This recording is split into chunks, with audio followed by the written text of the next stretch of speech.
There is a high school disciplinary clarifications in there. There is a copy of your standards there, so really anything social study-esque is going to be in there. I will share stuff with you guys. Something else, and thank you so much for opening that up. You guys will see another one that says KVEC Social Studies Resources. That is a whole sheet of links, and it's actually almost 3 pages in a Google Doc, of all kinds of places you can go to for resources, especially primary and secondary sources. Do you care to go back to the folder? I'll just use yours to look at while I talk about it. There is also a historical thinking chart that is so important, that historical thinking chart. We're going to make reference to that in just a little bit. There is, most importantly, look on there and open up glossary of terms. This is Castor's Social Studies Glossary of Terms. Not a lot of people are aware of that because that is an extra, so to speak. That's one of those things that's in the resources area of the kystandards.org. And the glossary of terms, I'm going to say this out loud, and I'm even being videotaped saying this, but there's a reason for it. You guys will be tempted to use the definitions from your textbooks and things like that of things, like claim, capital, human capital, resource, that whole kind of thing. I'm going to recommend that you use KDE's definition. Use KDE's definition because that links to our standards, and where do they get our assessment? Our standards. Don't waste your time pulling in a whole big old bunch of documents.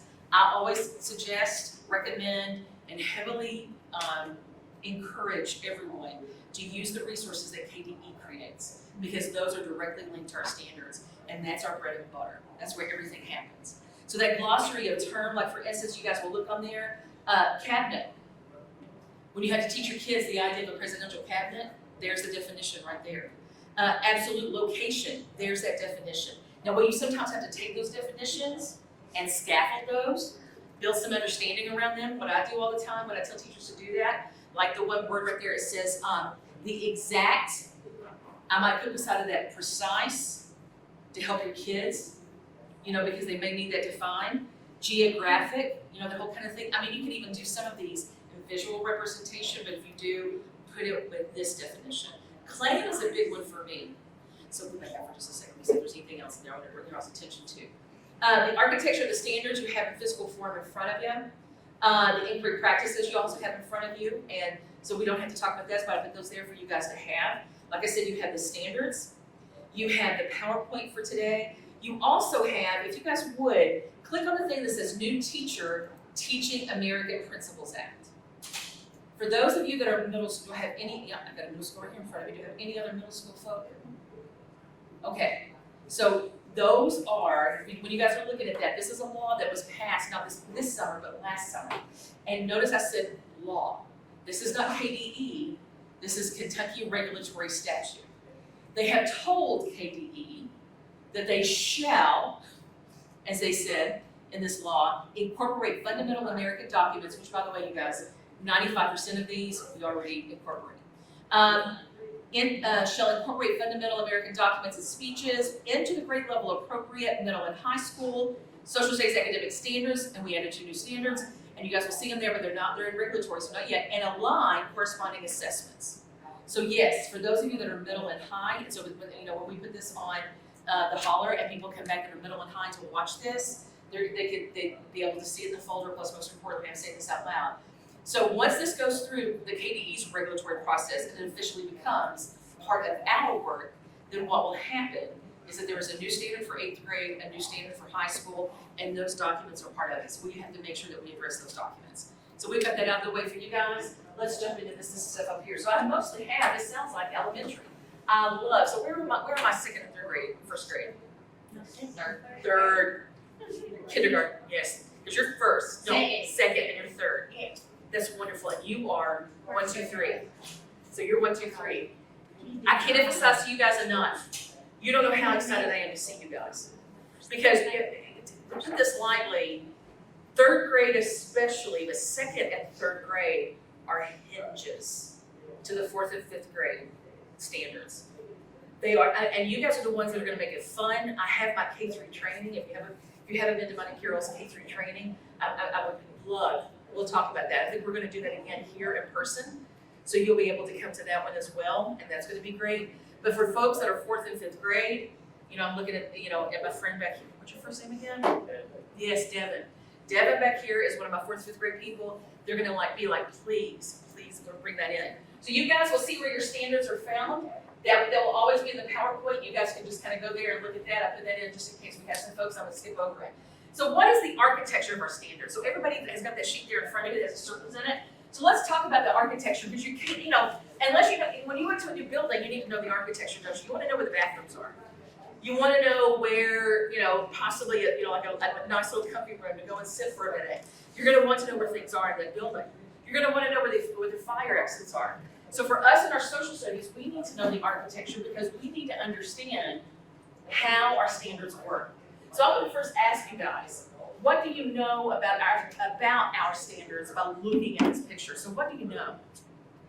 Am I experienced once you get to say things, but feel free. What do you know about these standards by looking at this?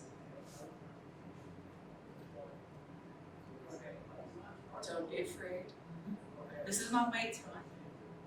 Yeah, I'm waiting. So you have time. About 4 of them involved in every branch of history, economics, geography, and civics, is that right? What? Yes, Mildred. Yes, I love it. That, like she said up there, that big circle up there, those 4, greenish looking blue things. These 4 things up here, what we call the inquiry practice standards, are all part of civics, geography, economics, and history. I like that. What else do you know about our standards when you look at this?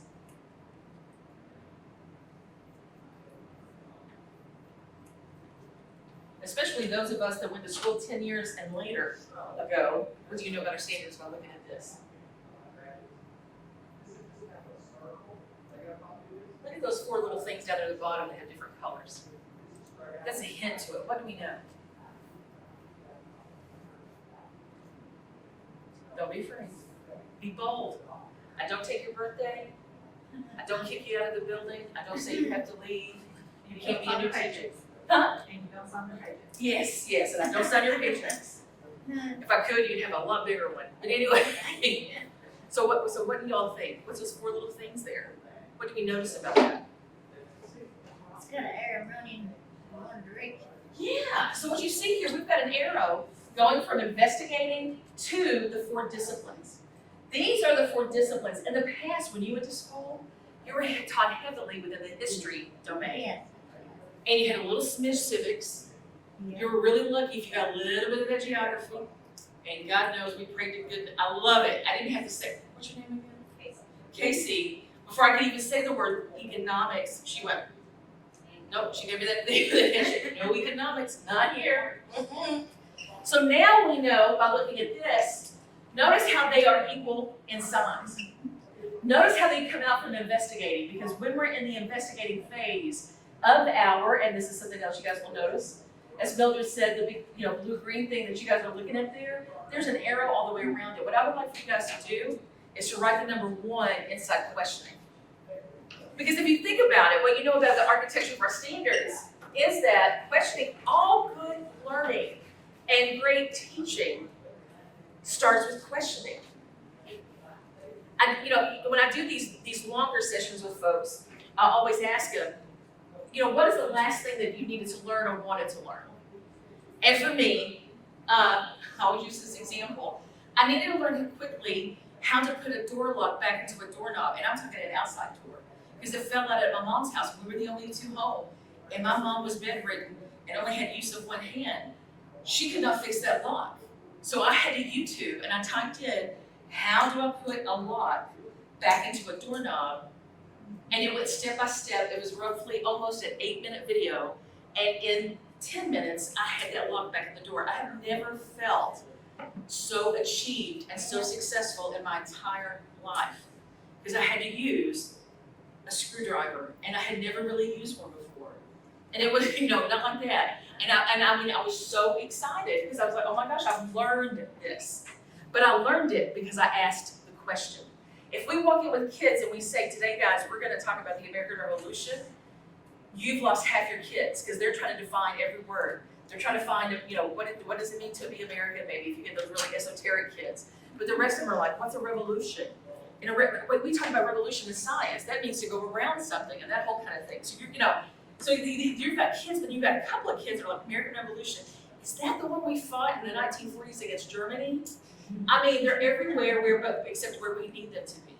So, but when we use questions, when we walk in and say, guys, this week we're going to talk about what unites us as Americans, or what unites Americans. When we give them a question that we're going to work all week, or we can have the answer, they get it a little bit better. But see, you guys as elementary people, you understand that better than anybody, because that's how you organize your learning.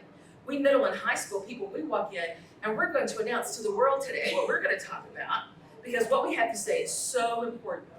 And what I want to say, and I am one of those who committed this sin numerous times, but I was never comfortable in lecture. I have to emphasize that. Like right now I'm comfortable with you all talking about standards because I love them, but I was never really comfortable in lecture. I'd have great days and I would have days that I felt like I could just combust. There was days that I left that building and I said, why am I teaching? Because I'm horrible. My kids didn't get a thing today. You know why they didn't? Because I did all of the talking. Because he who speaks is he who learns. So this is why we've got to hand that over to our kids. Our kids have to be the ones that are doing the talking. So getting back to investigating, that's when that happens. And we're encountering sources from these 4 areas. Like today, that thing you all did in there, export, import, that was from a 3rd grade lesson. So the way I would, and just like we talked about in there, when we said, we're gonna put the kids in, different corners or mix them all up, and we're gonna make them countries, like one little group of 3 kids, they're gonna be Spain, and they've got the M&Ms. I mean, you all know we talked about this, and then over here, we're gonna have Canada, God bless Canada. We're gonna have Canada, again, you guys are like, Canada?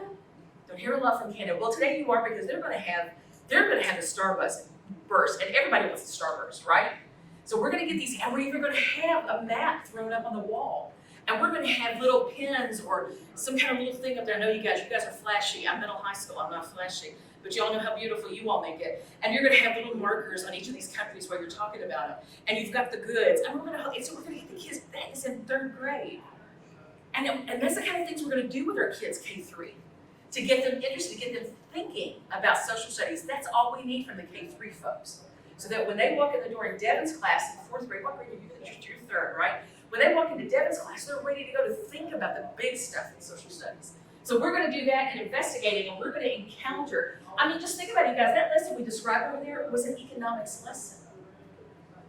What words predict for me if we're talking about export and import?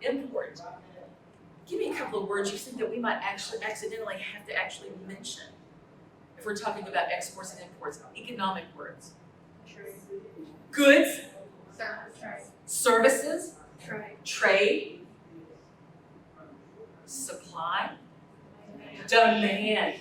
Okay, so name me 5 candies. I've already said Starburst, M&Ms. Give me candies that kids love. What would be the candy that we could bring in that would be like, dude, and everybody. Slime lickers. Yeah. Them certain kids. Those Yes, Exactly. my daughter would have moved to that country. And so we may have kids do that. You may have the room kids because they'll be like, can I move to Canada? Because they have the Kinder Eggs, And it's like, well, now we're talking migration. And you know what you do with the kids, you can even have like little applications that they can apply to be an immigrant to Canada because they have Kinder Eggs. And these slime liquors. Okay, I don't even want to talk about those, but I mean, we can put those in Mexico. In Mexico, if you guys have, Mexican food just now. Wouldn't be one of my questions. Oh, amen. But think about it. Avocados, the only place we can get them is Mexico. If we didn't have Mexico, we would not have guacamole. That is their major export, which goes with another great lesson in JCPS that talks about that. So these are, so using evidence, so vitally important. So 2 is investigating, that's when we encounter those things, so give us that in 2. Using evidence is 3, but I like to call it 2.5, because to me, you cannot investigate without using evidence. And when we see that word using evidence, our reading and writing brothers and sisters appreciate that so much, as do our science. Because the 3 of us very much look at these things in a similar way. And then of course we have communicating conclusions. Now here it says claims. That was a typo that came out of the book, because I should have said conclusions. But the other thing to look at, so write this into your paper really quickly. And that is, we have 2 types of standards. If it is a standard, it is eligible for assessment. So fit is a standard. So when you see up here, Kentucky is unique in that and we're gonna talk about this a little bit later. Hopefully, I'm gonna kind of power through this. We started just a little smidge late. What time do I have to finish, by the way, y'all? So it's supposed to start at 12:15. I think 1:10. So right now, considering it is 15 till. Oh, sorry. I think mine's at 1:15. Okay. So I'm gonna hustle. So I'm gonna go a little bit faster. So you guys have it in that. So think of it this way. This is one way to look at it. Inquiry is the process by which we do this, while the disciplinary strands are where we get our sources to teach it. So the best way for me to look at it, if you just want to write process beside the big circle and disciplinary strands beside the bottom. So as you teach these things, as you go through the process of questioning with your students, investigating, using evidence from those sources in the disciplinary concepts, and then going into communicating conclusions, that's the best way to look at that. So here's another thing I've thrown in here. You guys can come back and look at these things, but this again is taken directly from our standards document. We no longer teach the economic unit at the beginning of the year and then teach all year long. Economics are incorporated as we come to the concept. Like when you come to your kids, like if I believe I have this right in the JCPS curriculum. I think the question for trade and export and all that kind of stuff is, why do countries not have everything that they need? It's some kind of compelling question around that.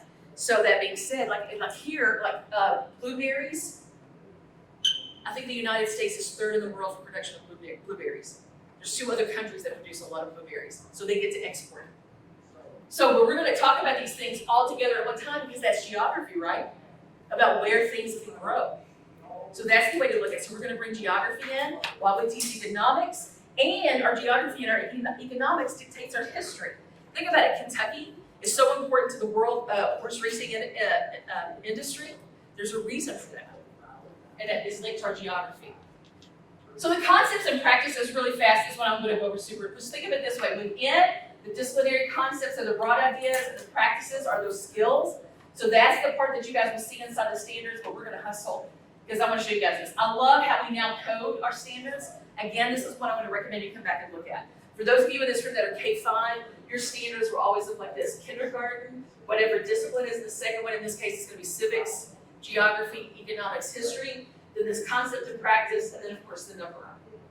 This is a link that I would love for you guys to go to later. Again, I hate to do it to you guys because again, this is introductory, but this is linked to the Kentucky Historical Society.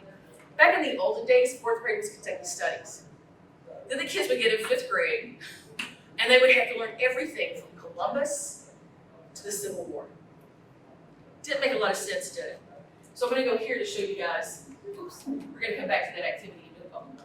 Is it not here? Oh no, I have lost a slide. I guess it'll be later.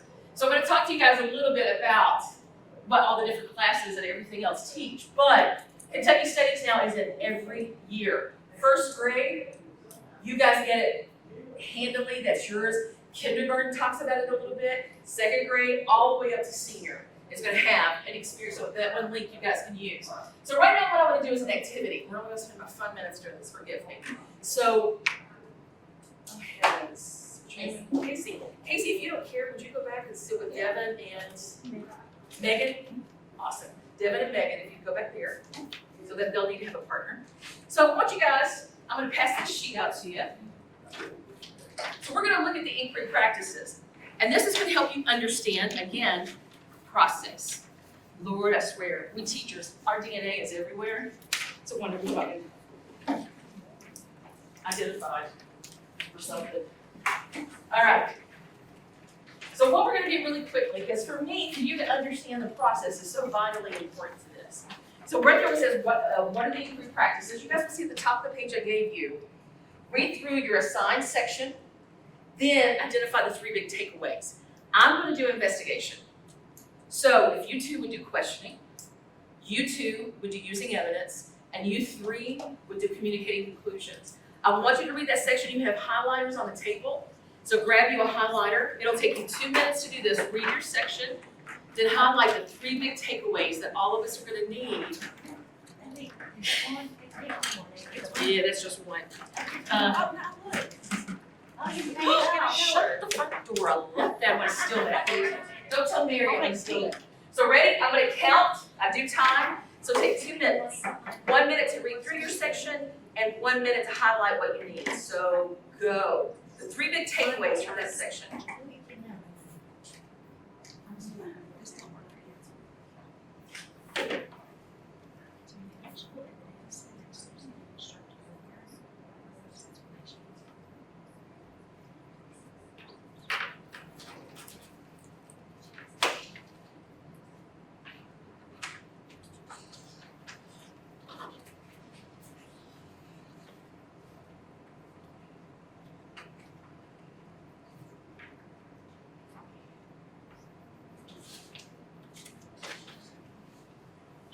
I'll let you guys know when we hit the 1 minute mark.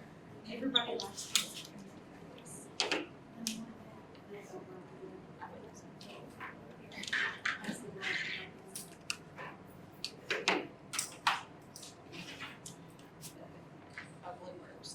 Okay, 1 minute, finish up, talk to your neighbor.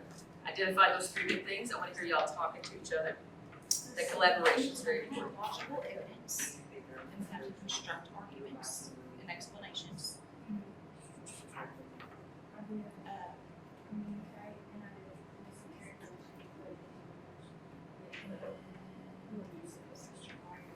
Special questions to collect, evaluate, and synthesize evidence, comparison, and sources. We're on evidence.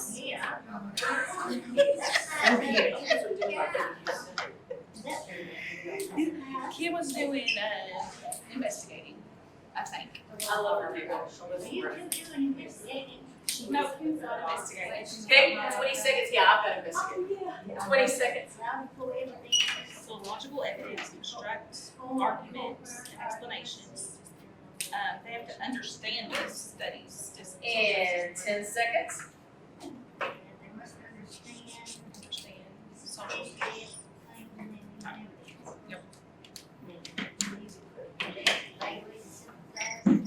All right.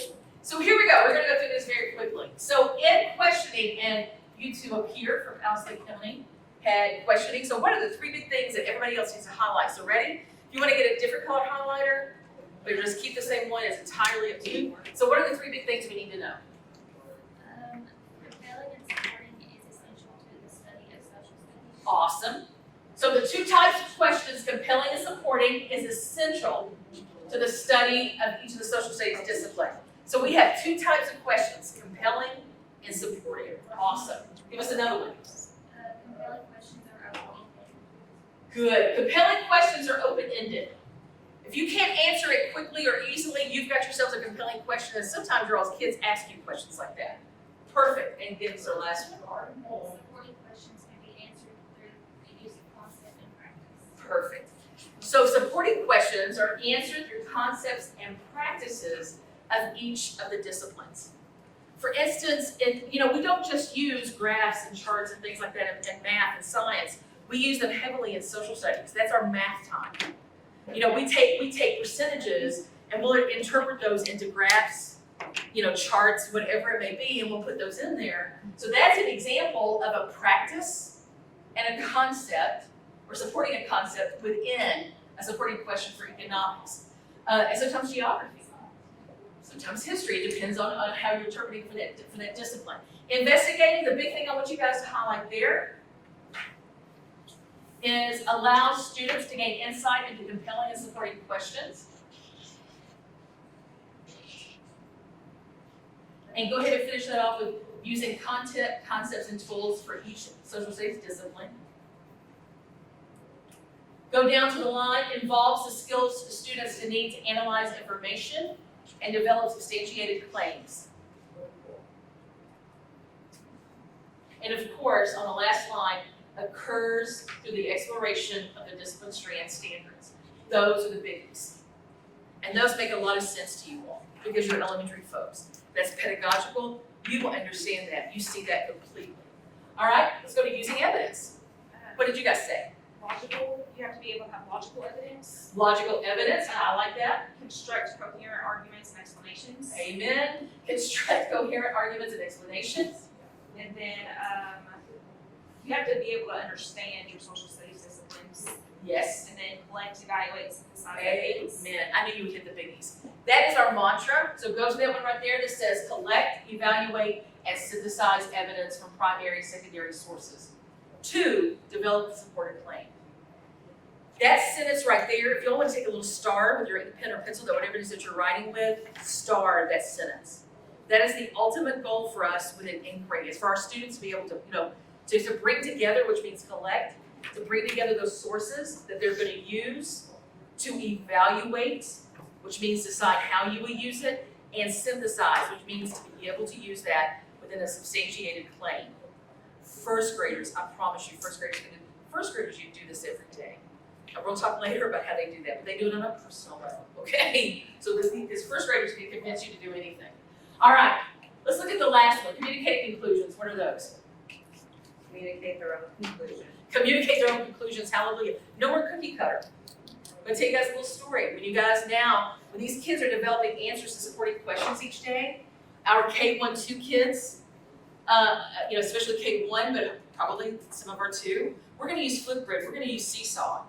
They can even do speak to text in Google. They can find a picture, they can draw a picture, anything that communicates to us that they understand that concept, that issue, that question that we've been answering, anything that communicates their conclusion is acceptable. And guess what? Is that going to be different for every kid at K2? Yes, it is. So no more of this. In the olden days, when I used to grade essays, there was always these 3 big things that I had to find. So I had to go through and read. And I'm not saying we don't use rubrics, we do. But now you may have, of the 5 sources that kids have, and you're telling them to use at least 2, that's going to be every kind of mixture in the world, isn't it, for 30 kids? You're going to have some kids are going to use A and D, and other kids are going to use C and D together, and other kids are going to use B and E, and other kids are going to use A and E. You all know mathematically, hello Stephanie, mathematically, when you've got 5 choices, the endless, the possibilities are not entirely endless and infinite, but there's a lot of combinations that can come out of that. Checking my time. Oh, great. Okay, so here we go. So give us another one there for the communicating conclusions. Listen carefully to the conclusions of others. Listen carefully to the conclusions of others, absolutely. We're trying to create this civic discourse again, you guys. We've lost it, haven't we? People think that you get on TV and you scream at each other over, some kind of, because guess what? That's not an actual political forum. This is why social media is not a political forum. That's why we see people, that's why we see things kind of crumbling around us. Because people are going to social venues and media to have political discussions, and they're not geared for that. So that's why it's not working. But now we're going to teach our kids where do we have and how do we have political discussions. And we're going to model how to do that in our classrooms. Give us one more.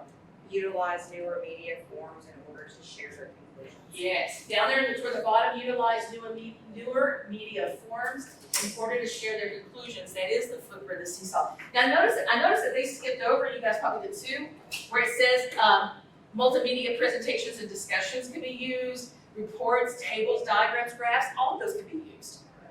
But I love that you went straight to newer media forms because guess what? What world are those kids going to live in? Newer media forms. How many of you guys never ever saw a transparency used in your classroom? Because I'm looking at some really young people in here. You never saw transparency overhead used in your classroom. Maggie, how about you? Yeah, you did. Oh, good. That makes me feel better. It makes me feel not so old. Okay, so that's good. But guess what? Have your kids seen those? I saw a teacher tweeted the other day. She tweeted one of those in the hallway. She said, was walking through the hallways of my elementary school and ran into this dinosaur. Can anyone tell me what it is? And of course she knew what it was. But it is disappearing. We don't have time to watch this video. I have this awesome video. What does it mean to be an inquiry teacher? Please go back and watch it. So let's go back to questioning now. If there's anything that we're going to talk, I know I'm trying to do these in like 2 minutes and I hate myself. Here we go. So what is a compelling question? We've already talked about that a little bit, right? This wonderful group up here was telling us all about it. So it focuses on those big ideas. It's intellectually challenging. You guys asking, kids, why do countries not produce everything they need? That's a really big concept for little 3rd graders, isn't it? That's what you're going to take 5 or 6 days to teach that one concept. Y'all, we're not talking 15 and 20s. And by the way, I'm going to give you guys a statistic that may surprise you. For especially lower socioeconomic kids, those students who engaged, and some of you guys from Allison County remember this, 60 social studies lessons a year had a 23% increase in their reading scores. 60 lessons in a year. So see, Megan, there is hope. Look at the impact that you'll make. Okay, so that being said, let's go to this one. So compelling questions organize our unit learning. There it goes. So here's examples. Some of these are compelling, some of these are not. So I want you to look at this with your neighbor, using your elbow partner there. Look over that. You have 1 minute. Talk it over with each other. I want you to find, there are 4 that are up here. And one of them you know, because I gave you that clue, okay? One of these you know is a compelling question. What unites Americans? There are 3 more. 1 minute. Talk it over. I'm going to ask you to tell me what those are. This organizes our unit. It's the best way to look at it.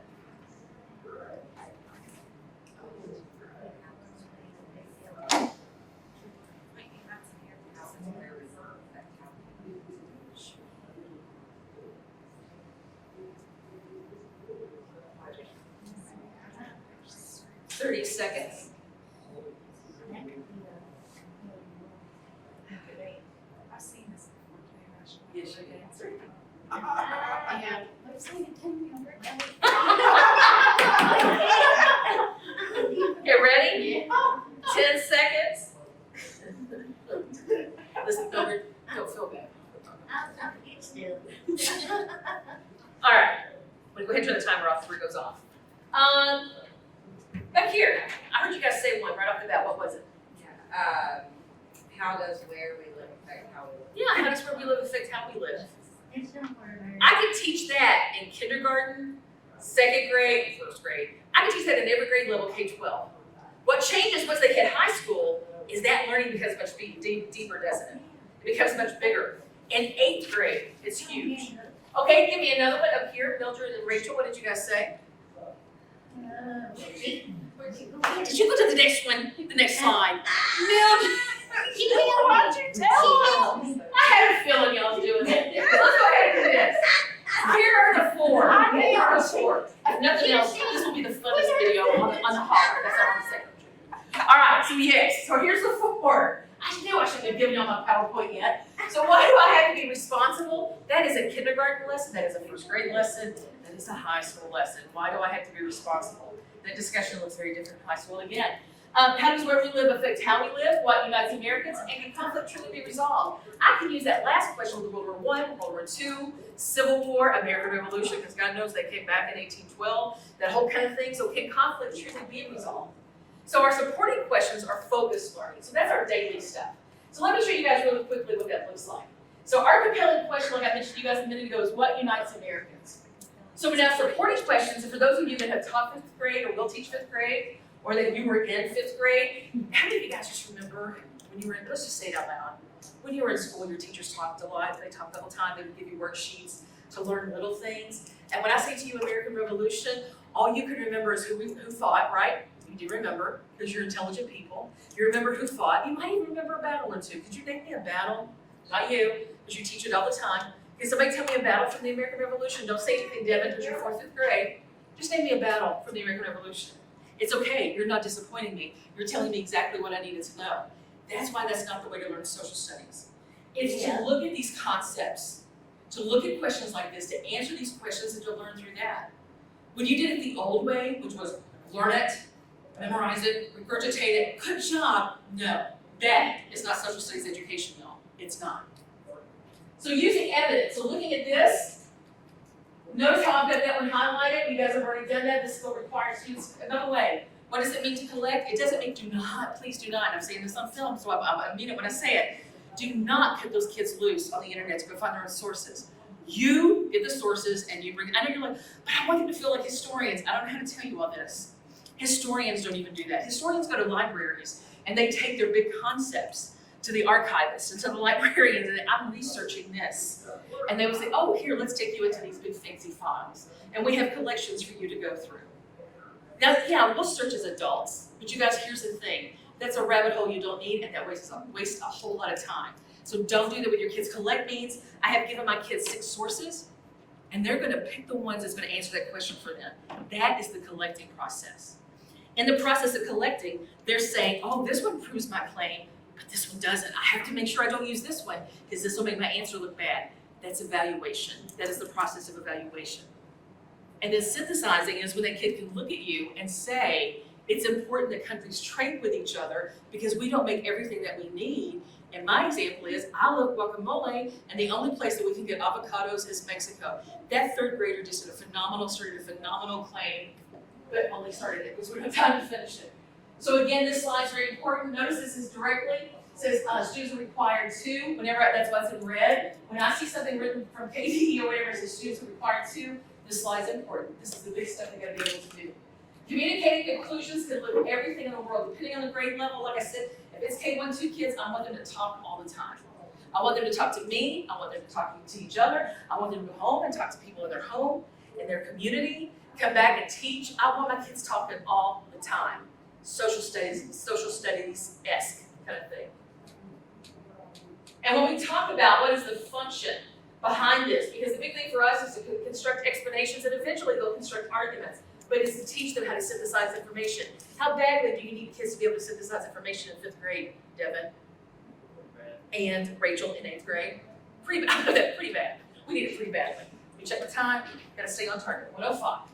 So, the things I would recommend for you guys to look at, so when you go into that, again, this is one part that we're not gonna go there really quickly because I'd rather show you this other part. There are 3 parts to your standards, actually up here there's 4, that are incredibly important. Grade band overviews, go read that, go look over that, because that's, like in this case, it's K5, we have the 6-8 band, that helps you understand how your grade relates to the other 2 grades, the one before you and the one after you. In 8th grade, Rachel, it actually mentions in 9th grade. So it's telling her in her section what the expectation for the next one is. Your grade-specific overview. This is the one, and many, many times, you all, I have people who never read this. I'm going to show you exactly why you need to. Here we go. Well, let me go to it. I'll have to come back to that. So an example would be Devin. Right here's yours. I took the 5th grade. This is from the grade-specific overview. This tells 5th grade teachers exactly what they have to accomplish. In terms of economics, they're going to get kids to understand why the government collects taxes and what goods and services it provides society. Is that the only thing they teach? No. But that is the main target. But at the end of the year, those kids have to really understand the concept. In terms of history, we'll describe the impact of foundational documents on the development of the United States. So we can see those focus. So to go back for just a second, the other part of your standards that I think is incredibly important for you guys as K5 folks is this section, what this would look like in practice. So I'm going to hush because I really feel like I'm running over something that I shouldn't. So would you guys open up your standards in your Google folder? I'm talking about stuff that I think you really need to see. So I'm going to give you 30 seconds to do that, but open up the social studies standards. If you are kindergarten, go to page 26. I believe 1st grade, I really should have these completely memorized. I think it's 37 is 1st grade. 2nd grade is around page 39, 40. No, I mean 49, 48, 49. Yeah, I've almost got it memorized. And then of course 4th grade, or 3rd grade rather, is going to be, what is it? 60. It's almost like every 12 pages it changes, is the best way to look at it. So look at those, gently scroll through. What you're looking at on that page right now is your grade specific overview. So there that is. You can read over that and highlight that kind of like I showed you. The next section, scroll down very, very gently because it's literally the next section, which is what this would look like in practice. So it tells you what the practice of inquiry and these standards look like in your classroom. Because guys, here's the reality. K3 has not taught social studies officially in what, 23 years, 25? To be honest with you, I don't think that we've really taught social studies the way it needed to be taught in 120, but that's for the next discussion when I see you guys again. Just joking. The disciplinary clarifications are my favorite. Scroll down to the last section, and it's a big section. Scroll through. So you see this part right here that it has 3 columns. The disciplinary strand, then it has the standard, and then it has the clarification statement.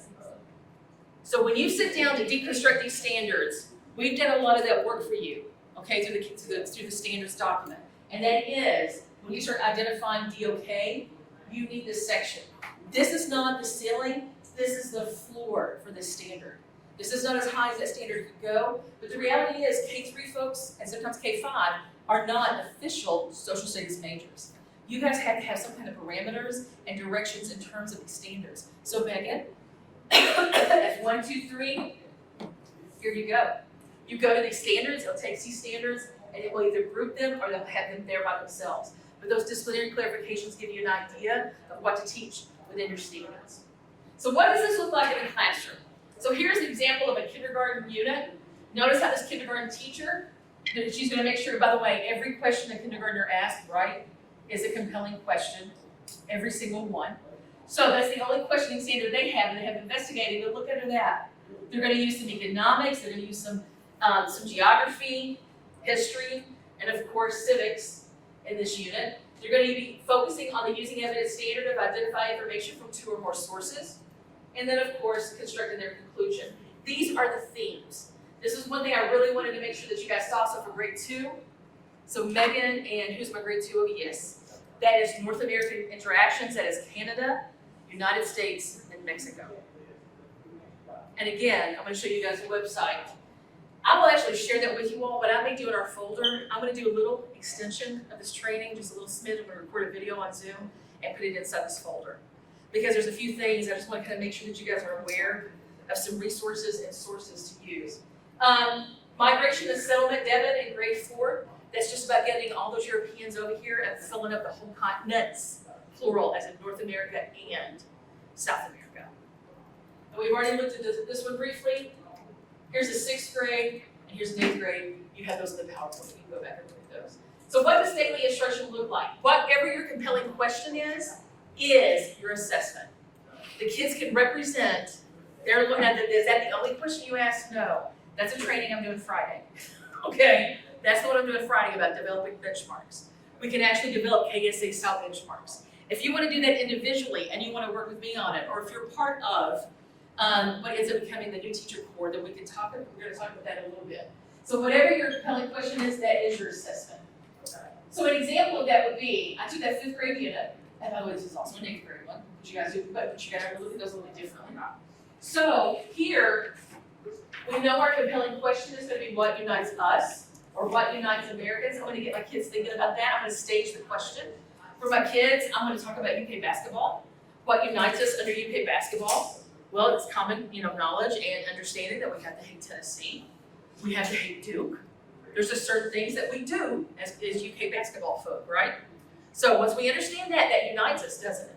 Why do we not like people from Tennessee? Why do we not like people from Duke? I can't talk about that. That's one of the few times I've ever said the word Duke.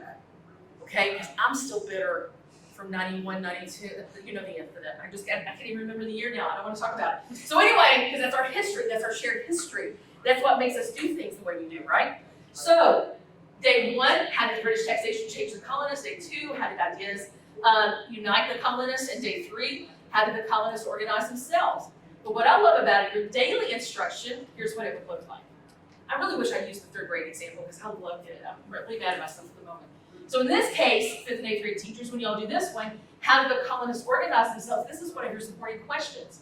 So I'm going to use a geography, which is a short little map there, and 2 civic, sources to get the kids to think about that. And I've got like a minute to finish up. So we were going to take some time to talk about the assessment a little bit if we had a chance, but I'm going to kind of end on this extended response. So when you look at this extended response for 5th grade, so K3, this is where you see it, in a lot of ways. This is why in K3 we need you to get the kids thinking about social studies. Because what are some of the skills? So just everybody look up there at the screen, don't even look at me, look up there. What are some of the skills that you see that these kids have to have?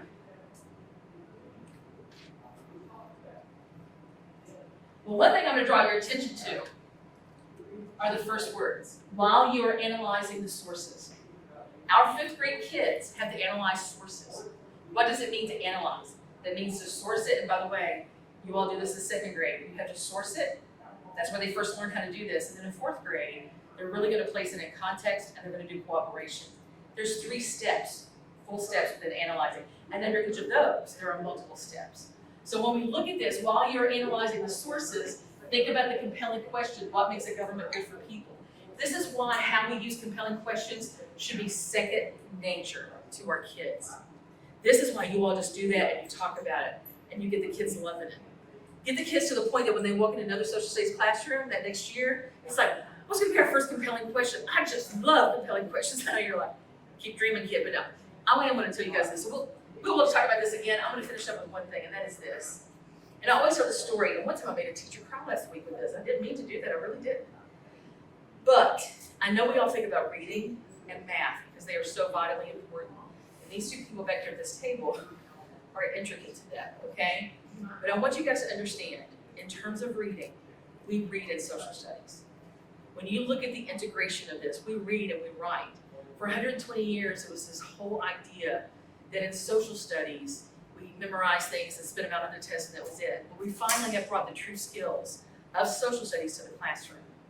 But let me tell you why, like I gave you that statistic a while ago, which is legit, that came from the CCSSO, that 60 lessons is a gain of 23% of the reading test. I want you to do that every day of the week. But the other things I want you guys to realize, you know, like one teacher was talking about and asked the question of Carol Levine once a very long time ago about those reading scores. And you know, we were to have this conversation. And I just looked at her and I said, here's the thing. When your reading scores, and sometimes they will stagnate, they just kind of stay in an area. You'll be within the 8 to 10, point range or whatever it may be, depending on the class.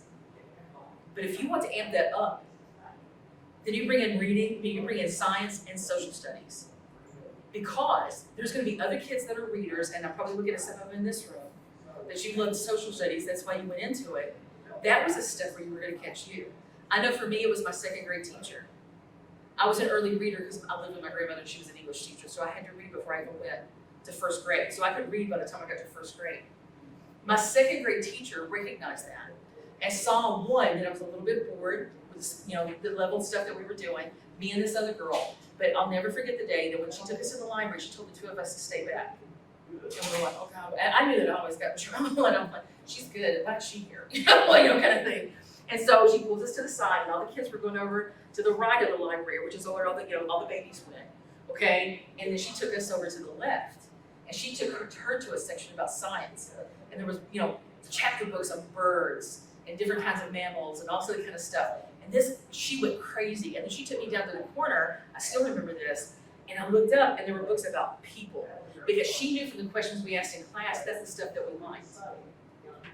And she took us to chapter books, and they were big, and I was like, and I looked at her and I said, I don't think I can do this. And she said, oh, yes, you can. Yes, you can. So I looked to the side and there was this one book and I saw somebody named Amelia. Now, why do you think I went to a book about somebody named Amelia? Look at me and tell me why I did that. Because I'm a what? I'm a girl, thank you. I knew you knew what I was asking. I'm a girl. So, oh my gosh, I see a book about a girl, because I always see books about George and Thomas and James and all these people, okay, the famous people I'm talking about. But here's somebody named Amelia. Oh my God, this could be me. And I looked at the teacher and I said, does that say Amelia? She said, it doesn't. And I said it wrong. And she said, and I said, Earhart. And she said, Earhart, yes. She said, would you like to read that one? I said, yeah. So, and by the way, I never took it back to the library. My mom had to pay for it. But I pulled that thing off the shelf and I read that thing. And I have never been the same since. You will have that capacity with your kids. You will change who they are as a student. And you know those kids already, because whenever you do those little social studies lessons, they're just like wrapped. And they're even telling the other kids, shh, I want to hear it, shh, Remember those kids, because you K-3 folks, you're the hinge. They learn to love, love learning in general with you. So us, us middle school people, because it should be, and fifth grade, we need you all to do that. So don't be afraid, and I'm here at your beck and call. Hopefully you guys, some of you guys will apply to that new teacher corps. I hope to see you, but y'all, thank you so much. This is only as far as we got. Go in there and look at it later, okay? Thanks you all. Good job.